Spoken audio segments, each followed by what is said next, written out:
আজকে ধোসা বানাবো বিউলির ডাল আর চাল দিয়ে। একসাথে ভিজিয়ে দিয়েছি চাল আর বিউলির ডাল, সমান সমান দিয়েছি। আর এখানে আলু সিদ্ধ হয়ে গেছে।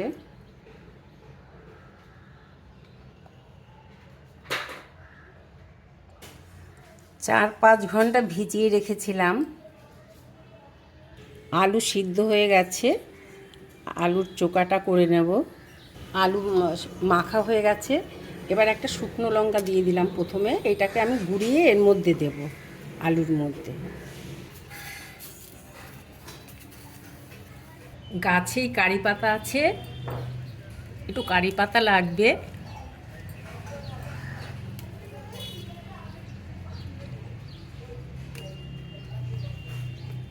গাছ থেকে পেড়ে নিয়ে নিলাম।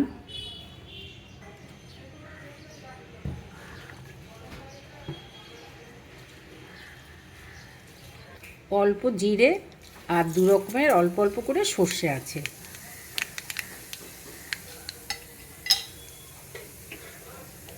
আঁচ কমিয়ে দিয়েছি, কাঁচা লঙ্কা কারি পাতা দিয়ে দিলাম। আমি যে মশলাটা করেছিলাম না, এটা অনেকটা শুকিয়ে গেছে। আমি এই মশলাই দেব, আমি আলাদা করে টমেটো দেব না, আলাদা করে জিরে টমেটো এটা আমি কিছু দেব না। কিছুটা আমি তুলে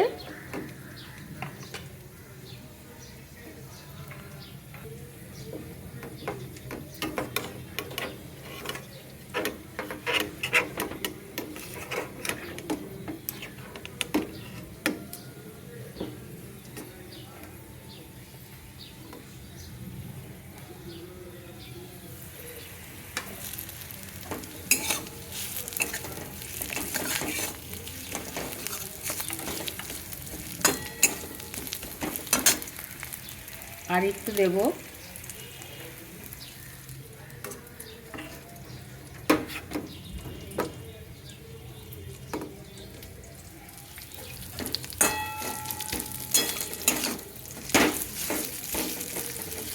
একটুখানি জল নেব।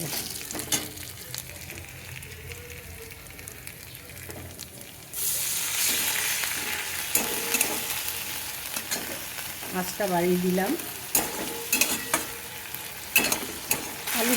আলু মাখাটা দিয়ে দিচ্ছি।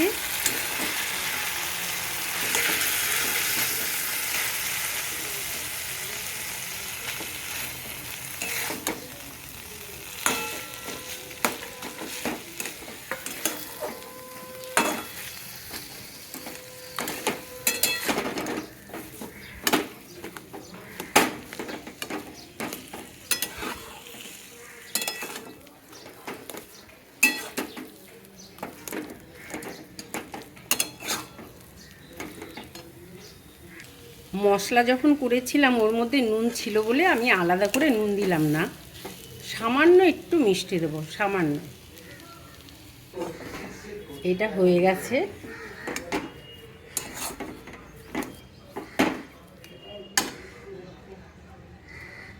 কড়া বসিয়ে দিয়েছি। আমার কাছে বড় চাটু নেই, ওই জন্য কড়াতেই করার চেষ্টা করব। এটাও আমি 1.5 ঘন্টার মতন রেখে দিয়েছিলাম, একটু ফেটিয়ে নিয়েছি।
তাওয়াটা একটু ঘুরিয়ে করতে হচ্ছে।